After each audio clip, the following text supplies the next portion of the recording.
Salut tout le monde, j'espère que vous allez bien. Je suis trop contente de vous retrouver aujourd'hui dans cette nouvelle vidéo. Vous l'avez vu, aujourd'hui on va se faire une vidéo sur les tendances du printemps. Ça y est, on commence sérieusement à rentrer dans les rubriques de tendances. J'ai décidé de faire comme l'année dernière et de vous faire essentiellement les tendances printemps, donc demi-saison. On verra le plein été plus tard parce que je trouve que c'est pas forcément pertinent d'aborder tout de suite le plein été par rapport aux températures, tout ça. On va y aller doucement. Donc aujourd'hui on va s'attaquer surtout aux tendances qu'on a pas mal retrouvées dans les collections croisières des grandes marques de luxe. On va pas perdre trop de temps avec l'introduction, on va commencer maintenant. La première grosse tendance qu'on a retrouvée, et c'est une tendance qui est prolongée un petit peu de cet automne-hiver, qu'on avait commencé vraiment à pas mal retrouver en début septembre, c'est la tendance du jean flair. Ce jean rétro inspiré des années 70 qui peut nous faire des tenues qui vont être vraiment parfaites pour la demi-saison, pour le printemps. J'en ai retrouvé entre autres chez Gucci, chez Chanel, chez Giambattista Valli, chez Victoria Beckham. Et ce qui va être cool avec ce jean, c'est que en tant que jean, de manière générale, on va pouvoir le porter de plein de façons différentes et l'associer en fonction de notre style, en fonction des besoins du jour. Donc il y aura vraiment pas mal de possibilités. Soit on pourra le porter de façon un petit peu décontractée avec un t-shirt, que ce soit un t-shirt uni ou un t-shirt avec un imprimé, avec un graphisme rétro ou non rétro. Soit on pourra le porter avec une jolie blouse, ça marche toujours très bien pour le printemps, c'est quelque chose dont on a un petit peu plus envie pour les demi-saisons. Ou alors on pourra le porter avec un blazer. Et là on rejoue un petit peu sur un côté vintage. Ça peut être parfait pour une tenue pour aller au travail, ça peut être une tenue pour tous les jours, quelque chose pour réchauffer un petit peu la pièce, la tenue. Et moi j'adore le rendu que ça va avoir. Donc j'ai hâte de vous en reparler un petit peu et de vous faire des propositions de tenue avec ce jean là. Mais voilà, on peut plus le manquer, il est vraiment présent de partout. Donc que ce soit en collection actuelle ou que ce soit sur Vinted en seconde main, on aura plein d'options pour trouver des jeans flair vraiment de toute fourchette de prix, de tout style. Donc j'adore. En deuxième, une de mes tendances préférées pour le printemps-été, c'est la tendance du costume. Ça fait un petit moment que je commence à vous en parler et c'est vraiment quelque chose qui va être surreprésenté là pour la prochaine saison. On l'a retrouvé chez pas mal de monde, notamment chez mon chouchou Alexander McQueen. On l'a retrouvé aussi chez Bottega Veneta, chez Chanel, chez Marni, pour ne citer que eux. Ce qui va être sympa avec les costumes de manière générale et tout ce retour aux tenues avec des ensembles, c'est que ça va se décliner sur plusieurs pièces différentes. Soit on va avoir le basique costume pantalon qui soit plutôt ajusté ou qui soit oversize. Moi je me pencherais plutôt vers l'oversize étant donné que c'est un gros courant actuel qui s'installe depuis plusieurs saisons maintenant. Soit on va être sur des costumes avec des bermudas, c'est aussi une pièce qui est très tendance depuis l'été dernier. En été on pourra éventuellement se tourner vers des costumes avec des shorts un petit peu plus courts, même si je trouve que c'est une option qui est un peu moins moderne. Ou alors on aura les costumes, les ensembles avec des jupes, et là on trouve déjà dès maintenant des choses qui sont très canon, qui sont pas forcément formelles, qui ont des imprimés, qui ont des jeux de texture, des couleurs qui changent un petit peu pour un rendu qui est pile dans l'air du temps et que je trouve donne des effets canons sur les tenues. En troisième, on va avoir la tendance des imprimés mix and match. Je vous en avais déjà parlé au début de l'année. Les mix and match, en fait, c'est le fait d'avoir sur une même tenue plusieurs imprimés qui n'ont rien à voir ensemble et qui sont mélangés, mariés ensemble. Donc ça peut être des imprimés différents, donc avec un motif différent, avec des couleurs différentes, avec des jeux de textures différents, tout plein de choses. On l'a retrouvé notamment chez Balmain, chez Versace ou chez Moschino. C'est quelque chose qui a vraiment une grosse fantaisie, qui est peut-être pas facile à pratiquer quand on ne sait pas trop voilà par où commencer. Il y a des petites astuces qui sont assez simples pour réussir des mix and match sans prendre trop de risques. Ce qu'on peut faire, c'est marier des imprimés différents mais dans des tonalités de couleurs différentes. Pourquoi pas différents imprimés noir et blanc si on veut essayer petit à petit. Un imprimé poids avec un imprimé rayure qui sont dans les mêmes coloris. Ce qu'on retrouve aussi également et qui je trouve donne un effet absolument canon, c'est des mix and match d'imprimés fleuris. Donc des fleurs plus ou moins grosses mariées ensemble, des fleurs de couleurs différentes mais qui arrivent à créer quand même un lien. Donc on peut avoir différentes choses qui sont assez canons à travailler ensemble. Et tout de suite je trouve que ça donne un style qui est très abouti, quelque chose qui est assez statement, qui est très mode.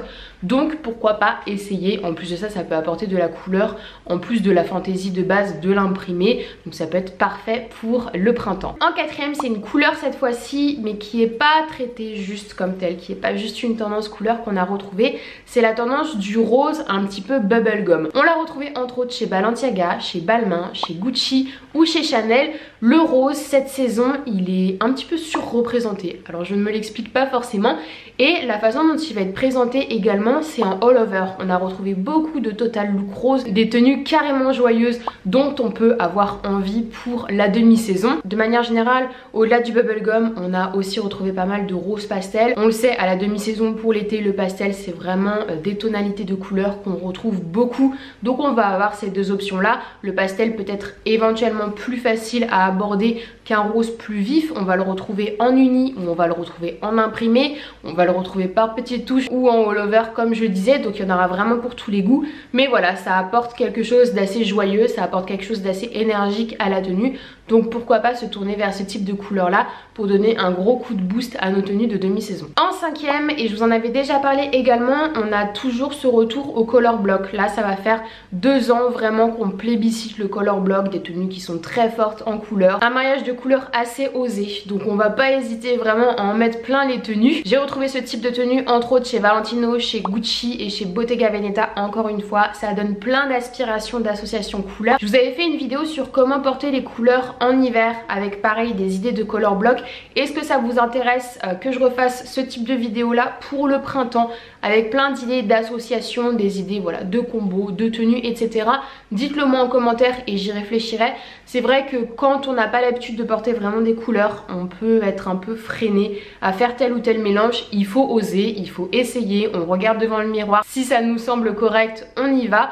Mais voilà, ça peut être bien aussi d'avoir des inspirations qu'on pioche d'un petit peu partout, Pinterest, Instagram, etc. Donc dites-moi si la vidéo vous intéresse surtout et j'y réfléchirai assez rapidement. En sixième, ce qu'on a pas mal repéré et c'est un accessoire qui vient apporter un gros plus à nos tenues, c'est la ceinture. Il y a eu énormément de silhouettes qui étaient ceinturées de façon plutôt différente en fonction des maisons. J'ai retrouvé ça entre autres chez Gucci, chez Chanel, chez Jil Sander et chez Sportsmax.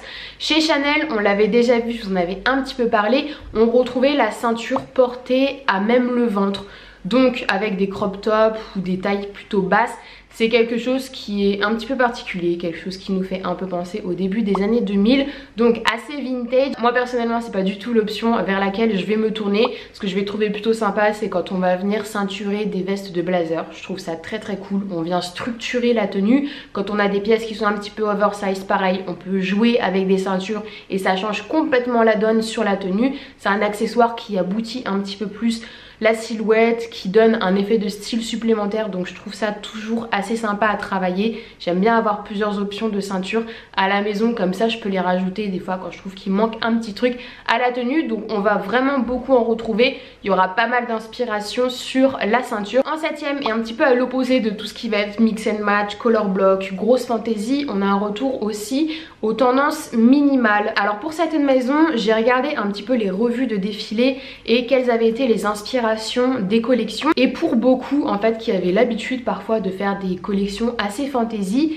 il y a eu un besoin avec tout ce qui s'est passé cette pandémie, un besoin de retour à quelque chose de plus épuré, de plus minimal, du coup moins de francs-freluches qui sont moins en accord avec la période actuelle. On est plus à la maison, donc on a développé plus cet aspect confort des tenues et donc il y a eu un besoin de davantage d'épurer. Ça peut expliquer en partie la tendance minimale qu'on retrouve en ce moment. J'en ai vu entre autres dans les collections de Altuzara, Balenciaga, Jil Sander ou Gabriela Hearst. Ce qu'on va intégrer dans la tendance minimale, ça va être tout d'abord une palette de coloris neutres qui est vraiment propre à ce courant minimal. On va retrouver des coupes épurées, des coupes oversize, toutes ces robes un petit peu années 90 avec les fines lanières assez basiques, ces tops très simples avec des coupes qui sont assez nettes, parfois des petits jeux de lanières, mais des choses qui sont vraiment simples et qui au final peuvent durer dans le temps, qui peuvent se marier à plein de choses, un dressing minimal. La huitième et dernière tendance dont je voulais vous parler, c'est la tendance des découpes. On en avait un petit peu parlé en début d'année également, on a retrouvé ça chez Chanel, chez Numero 21, chez Bottega Veneta et chez Salvatore Ferragamo. vidéo.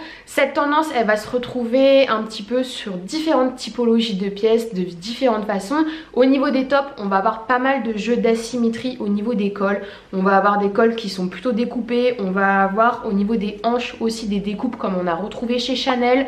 Au niveau des jeans aussi j'ai pas mal retrouvé ça. On a des découpes en ce qui concerne les poches des jeans qui créent un petit ajouré au niveau des hanches. Ça peut être une fantaisie supplémentaire à apposer sur son jean. Personnellement je suis pas spécialement fan mais c'est vraiment quelque chose que j'ai commencé à retrouver de partout. Des pièces hybrides également tout droit sorties du début des années 2000 entre la tendance découpe et le retour à ces strings qui dépassaient des pantalons. On a des petits jeux de lanières qui sortent des tailles, on retrouve ça et sur pantalon et sur jupe, donc ça concerne également les découpes parce que c'est dans une même pièce. Voilà, on aime ou on n'aime pas, on en fait ce qu'on veut, mais on va vraiment retrouver ce jeu un petit peu décalé de différentes façons. Moi de manière générale la tendance découpe en ce qui concerne les pièces en tant que telles, le travail d'une pièce, je suis pas complètement fan. Je trouve que voilà, ça correspond à un style qui n'est pas le mien tout simplement. C'est que mon avis personnel, donc je serais curieuse de savoir quel est le vôtre également. Voilà tout le monde, j'en ai fini avec cette vidéo, j'espère qu'elle vous a plu. N'hésitez pas à me faire un retour en commentaire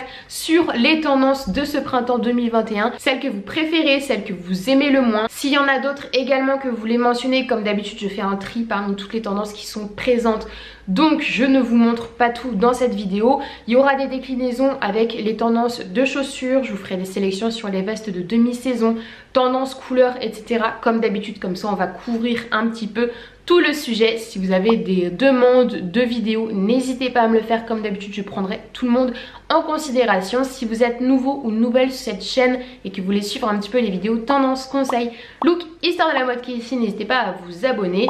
Et surtout n'hésitez pas à vous abonner à mon Instagram, là où je poste au quotidien des photos de mes looks, des réels, des sélections en story, on échange un max en DM. Bref, rejoignez-moi. Voilà, je fais plein de gros bisous et je vous dis à la prochaine.